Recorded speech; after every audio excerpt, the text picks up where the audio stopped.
Pilipinas! Pilipinas! Papatay mo ko!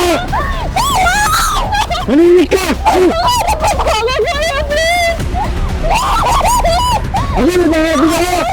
Siguro ako sa akin mo! Manimik ka!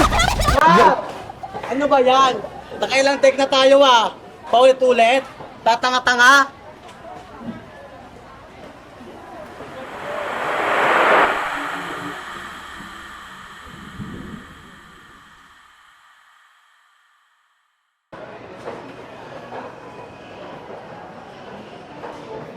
Mga suke, bili na po kayo.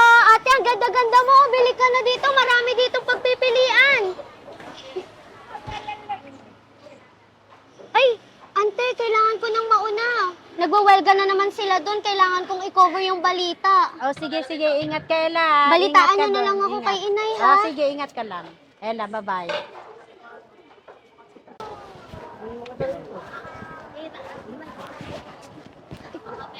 Ay, may nag-shooting pala.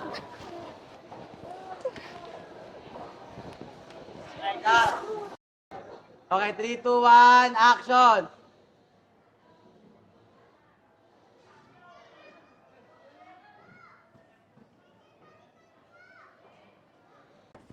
Bebe, naman ako eh.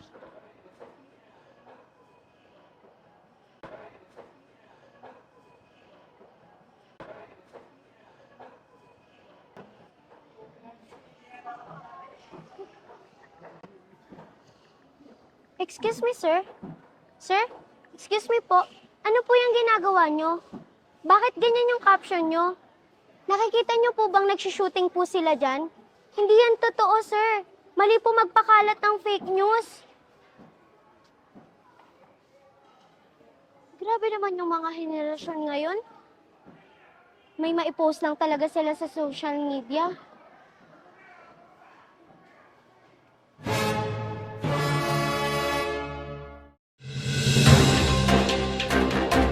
Aprubahan. Iyan ang patuloy na sigaw ng samahan ng mga vlogger at content creators sa bansa o mas kilala sa tawag na AUCC sa inaasam nilang karapatan na maging formal na lunsaran ng mga balita ang kanilang mga media platforms.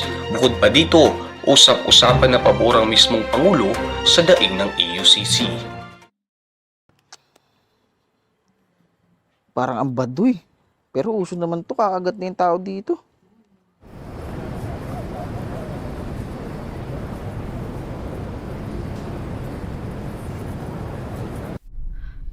Bakit ba hindi sumasagot si Ken? Nasaan na naman ba si Ken? Ano ba yan? Traffic ba? Kuya, pwede ba pakibilisan? May hinahabol pa akong scoop eh. Pakatagal?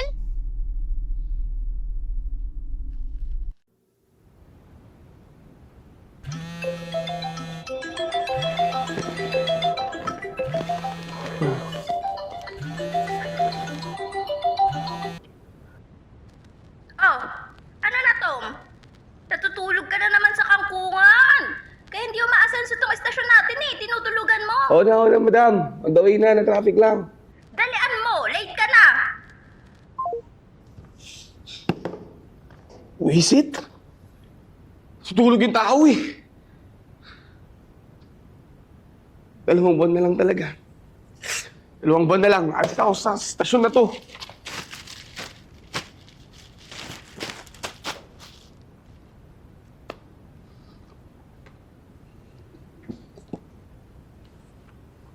Oh my God, andun na kaya sila?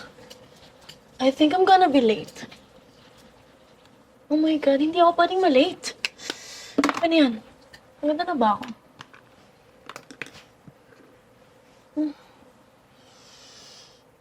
Okay na.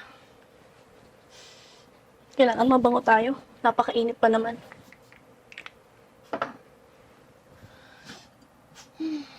Kaya mo yan. You can do it. As usual. Journalismo! Huwag dungisan! Journalismo! Huwag dungisan! Journalismo! Huwag tapakan! Ano? Nag-aral tayo ng 4 na taon, tapos sila, pabidyo-bidyo lang? Tama! Journalismo! Huwag dungisan! Journalismo! Huwag tapakan!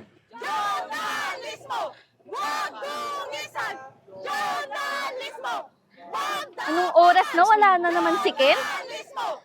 Huwag dungisan! Journalismo! Huwag tapakan! Journalismo! Huwag dungisan! Journalismo! Huwag tapakan! Uy, girl, mag-isa ka lang? Good luck, ha? Tara na, guys. Bilisan na natin. Good luck.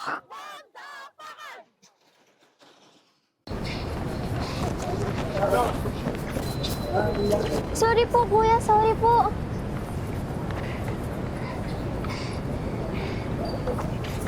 Sorry po, kuya. Pasensya na po.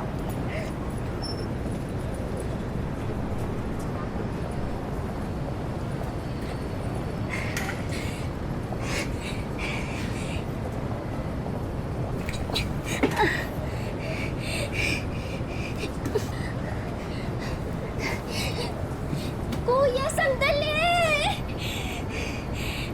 Journalismo! Huwag dungisan! Journalismo! Boss, ano na naman tayo? Nag-message sa akin si madam, nagagalit na naman. Hindi lang galit. Galit na galit. O, tara, ano nakuha mo ba? Oo, pero mag-report na tayo kay madam. O, tara, bisa mo. Huwag dungisan! Ako, si Risa Bello, lingkod ng Freeport Insider.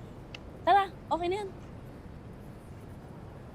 Patingin ka ng mga shots. Ano po ginagawa mo dito? Wala na. Natapos na namin yung coverage in full details live. So kung ako sa'yo, umuwi ka na lang para naman hindi nasasayang yung pasahod sa'yo ng kumpanya nyo. Wala ka namang ambag eh. Tara na. Okay na yan. Baka tayo. Tara na. Okay lang yan. Umuwi ka na lang next time.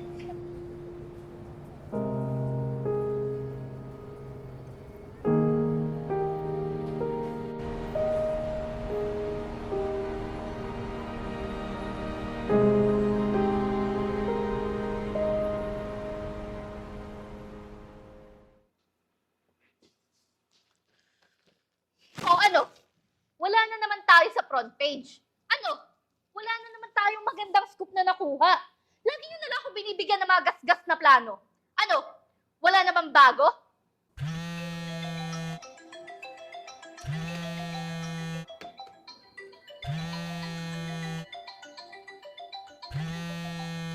Buisit naman, oh. Tawag ng tawag. Para ano? Para manermon. Ganito na lang lagi sa kampanin to. Kainis. Kesyo kulelat, kesyo walang na-scoop, walang na-cover.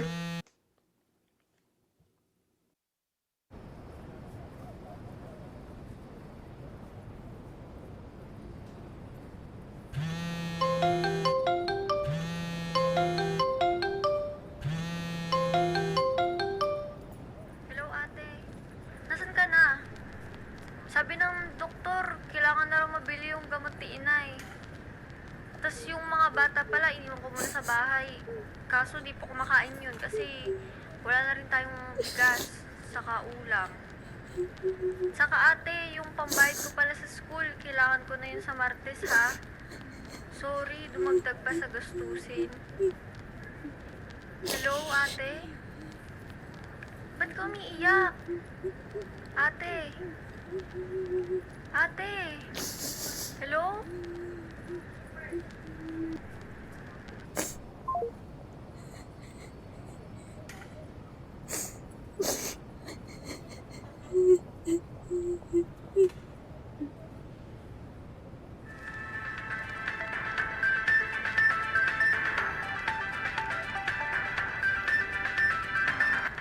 Ito ang mga ulo ng balita na dapat niyong tutukan. Welga laban sa Association of United Content Creators, pinasimulan ng mga mass media students. Journalists, patay matapos saksakin ng hindi pa nakikilalang salarin. Bansang China, nagbanta na ng gera sa bansang Pilipinas ukol sa agawan sa West Philippine Sea. At sa showbiz balita naman, Alagaw. O, ano naman ba? O ano na naman yan? Siguraduhin mong bago yan, ah. This is our chance! Malaking scoop na naman to. This is it! Tara!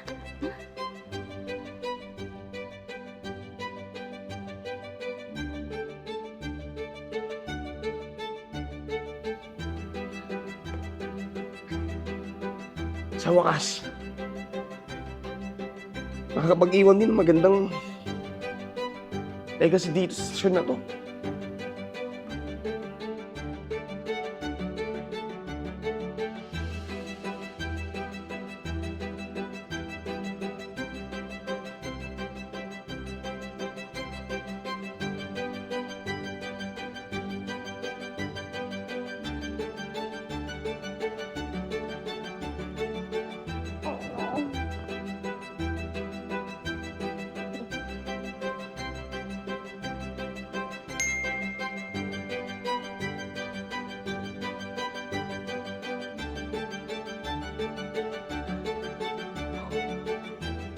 We are pleased to inform you that the President has approved your request.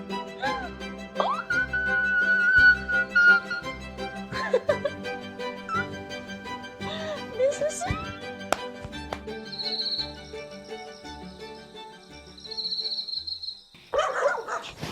Hindi sit. Magkaka-headline din sa wakas. Ang ganda naman ng bahay ng presidente. Ang gara ng mga gamit. Kinakabahan ako. Sana kaya ko to. Kahit Oh! Nandito ka rin? Isip, may kaagod naman. Ay, nako. Oh! What a coincidence. Andito rin pala kayo. Hi. May appointment din kayo dito? Ikaw, sino ka naman? Ako po yung assistant ni Ma'am Jonah. Pinapunta niya po ako dito kasi may sakit siya. Whatever. The nerve! Anak ng teteng, mga walang originality. Anong oras na? Kanina pa ako nandito. Mauna ka na kaya, madam. Total, kanina ka pa naman nandito, di ba? Oo nga, kanina ka pinapagpunan sa akin. Di ba nga, tinulak mo pa ako? ayoko nga. Nahihiya ako. At saka mukhang natutulog pa si Mr. President. Hintayin na lang natin kaya siya magising. Anong hintayin? Hindi pwedeng maghintay ang mga tao si babalita ko, no? Alam mo, total nagmamadali ka. Ikaw na gumising. Gisingin mo. Fine. Kahit kailan talaga. College pa lang, mahihila na kayo. Di ba, mas gugustuhin naman siguro ng Mr. President makita ang ganitong klase ng pagmumukha sa pag-ising niya.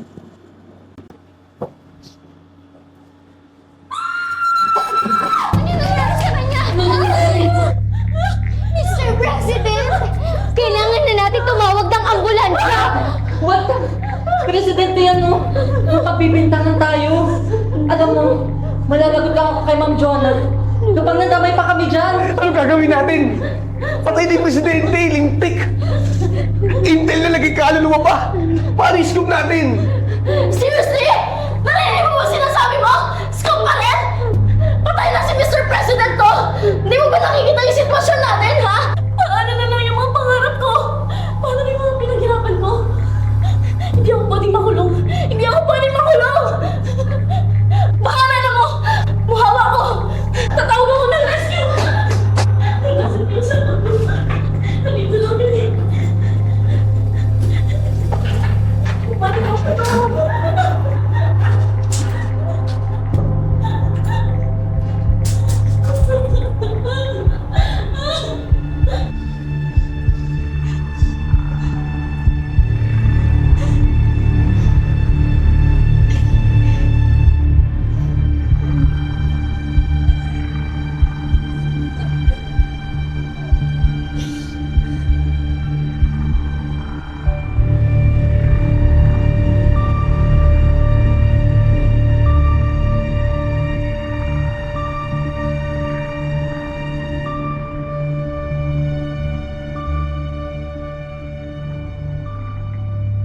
Eh di ano na? Ano nang gagawin natin? 2 buwan na lang ako, lintik mapupurlada pa. Pag-aasa na ng stasyon ko to. Kaya sana, pag-isipan nyo ng maigi. Pag inintay pa natin yung mga pulis, makakabalag na tayo pag nag-interrogate sila. Tapos ano? Mauunahan tayo ng iba? Alam kong matagal na tayo magkakakompetensya. Pero sana pwede ba ngayon? Lukin niyo muna yung mga pride niyo para sa kapakanan ng bawat isa. Pag-asa ng stasyon mo? O pag-asa mo? Sabihin mo para sa ikabubuti mo. Kasi tatamad-tamad ka sa trabaho mo. Ngayon, pati pagkamatay ng tao, gusto niyong pagkakitaan, ha? Alam niyo, hindi na ako magugulat kung isa sa inyo ang gumawa niyan para lang may maeere. Come on, guys! Where's your integrity? Ha? Wala na kayong pinagkaiba sa mga content creator na yan. Hindi sana, nag-vlog na lang kayo. And what do you think you're doing? Kakasabi ko lang, nakikinig ka ba? Ano ba? Wala naman sanang pakialamanan. Kung ayaw nyo, edi wag. Hindi naman kayo pinipilit eh. Pero wag nyo naman sanang pigilan yung may mga responsibilidad pa sa pamilya. Kasi ikaw, kayang-kaya mo umindi eh. Mayaman ka naman na. Eh kayo, lahat kasi kayo, importante sa inyo yung career nyo. Ako mas importante sa akin yung mga pinapaaral kong kapatid ko. Ikaw lang bang may pamilya dito, ha? Bakit ikaw? May pamilya ka ba? Lumayas ka nga, di ba? Hinanap ka ba nila? Kahit ilang beses mo sunugin yung kilay mo, wala nang pamilyang maghahanap sa'yo. How dare you? Anong sabi mo? Ha? Tama Ano na! pala mukha mo? Sabihin sa akin Wala yan! kang karapatan! Tama na! Tama na yan! Tumigil na kayo! Kanina pa ako rindig sa inyo! Hindi ito yung tamang oras para magbangayan kayo! Tingnan nyo nga yung sitwasyon nyo! Tingnan nyo yung mga sarili nyo! Maawa naman kayo sa akin! Ayoko bang makulong! Hindi ako pwedeng makulong! Hindi kaya ng pamilya ko! Nasa ospital pa sa inahan! Kung kaya niyo mawala yung mga trabaho niyo, pues ako hindi! Dahil may pamilya akong pinapakain! May pamilya akong binubuhay! Hindi ako pwede makulong! Hindi ako pwede mawala ng trabaho!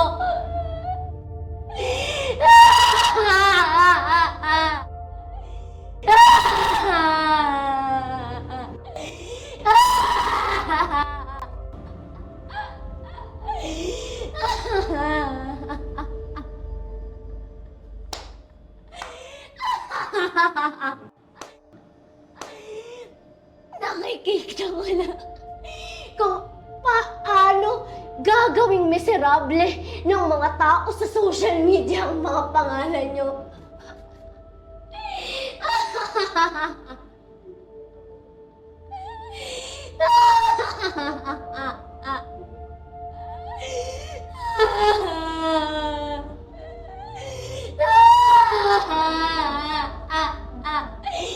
Hindi ako masamang tao. Hindi ako masamang tao. Hindi ko kaya gumawa ng masama. Maniwala kayo sa akin. Kailan malili ako gagawa ng masama? Wala akong kasalanan! Wala akong kasalanan! Galing! Galing oh! Best Actress of the Year. Artista ka naman ngayon. Alam mo, kahit kailan, kung hindi ka laging nagpapa-victim, lagi ka nagpamagaling. Akala mo kung sinong anghel? Nakalimutan mo na bang dinako mo yung Student Communicator of the Year Award? Sa pamameke ng certificates? 4 years ko pinaghirapan yun! Wala na akong karapatan para maging cum laude! Ingitera ka eh! Tapos ano? Akala mo hindi nakarating sa akin? Na tumanggap ka ng bayad para sa isang balita para kalabanin yung stasyon ko? Huwag ka magbalinis! Isa kang bayaran! Nagpapabayad ka, Ella? Totoo ba yun? Hindi yun totoo! Maniwala kayo sa akin! Hindi yun totoo! Huwag kayong maniniwala kay Tom! Isang beses lang yun! Kailangan ko lang kaya ginawa ko yun! Nagawa ko lang naman yun kasi... Kasi ano? Ano, Ella? Para saan? Kasi ingit ako sa inyo! Kasi nasa inyo lahat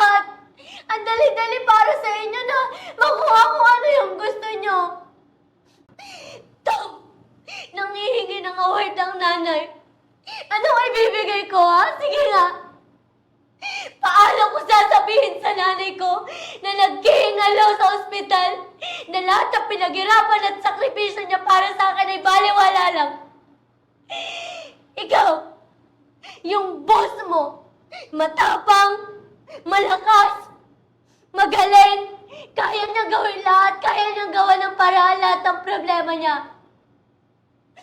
Ikaw, Ate Risa, nasa iyo na ang lahat. Lahat ng kagandahan, karangyaan, talino, pera, pati na rin kasikatan. Lahat nasa iyo na. Sana meron din akong tulad na sa inyo. Kasi ako ito. Ito lang ako. Mahina. Kulelat. Laging talos ako para sa inyo. Tapos na? Tapos na ba kayo sa mga drama ninyo? At ikaw, hindi na ako nadadala sa mga pagpapaawa mo. Malay ba namin kung ano bang kaya mong gawin para sa nanay mo? Malay ko ba kung may sungay ka pa dyan na tinatago? Ay. Alam mo, ikaw yung nauna dito eh. Ikaw yung dapat sisihin. Ikaw yung dapat sisihin sa pagkamatay niyan. Alam niyo, hindi ko kaya gawin yan! Ewan ko sa inyo. Teka lang, saan ka pupunta? Alis na ako! Walang lalabas! Alam nyo, madali lang naman sana to. Kung binalita na lang natin. Hindi naman natin kasalanan kung dumating tayong patay na siya. Ha? Anong sinasabi mo? I mean, wala akong kinalaman sa pagkamatay niyan. Ang akin lang, saka lang natin isipin yung sasabihin ng publiko. Ito yung totoo. Dapat nila malaman yung totoo. Wala na, patay na, deads na ang Pangulo. Teka nga lang, come to think of it, sa pagkakaalam ko, 2 months ka na lang sa trabaho mo. Sa ating lahat, ikaw mas may nangangailangan na to eh. Hindi ba't mas nauna ka sa akin dumating dito, Tom? Pinano niyo bang lahat ng ito? Para sa isang scoop? Kasabot ka ba dito, Kenneth? Ha? Ate Risa? Ha? Ano ako? Baka ikaw? Kayo? Wala akong alam! Mali. Hindi ko alam! Hindi ka pumatay sa presidente. Maniwala kayo. Sa presidente. Tumulong ka! Maniwala kayo sa akin. Tumulong ka! Hindi ko kaya gawin yun. Please! Hindi ako pumatay ng presidente.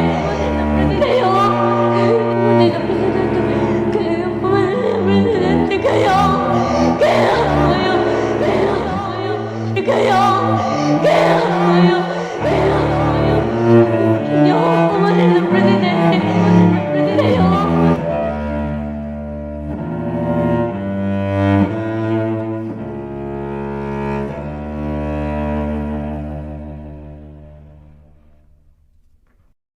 Ella.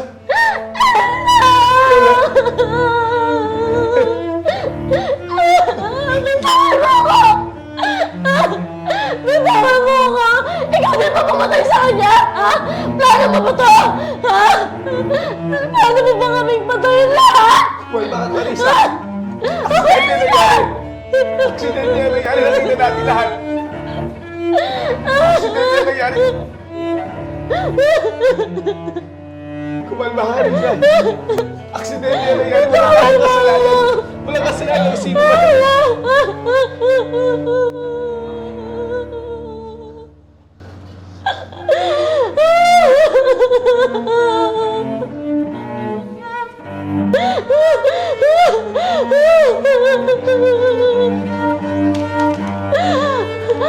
Muna, Risa.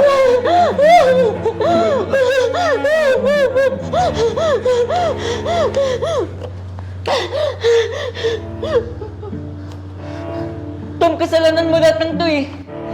Tapos ano? Isusunod mo si Risa? Tapos ako? Kaya tumigil ka, kumaling maka, please. Maniwala ka sa akin. Wala akong binabalak na masama. Ngayon tulungan mo ako makalabas sa buhay para maligtas mo natin si Ella. Diyan ka lang! Huwag ka lalapit!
Kakalapag lamang ng Pangulo sa Pilipinas galing bansang China matapos itong makipagkasundo patungkol sa kontrobersiyang agawan sa West Philippine Sea.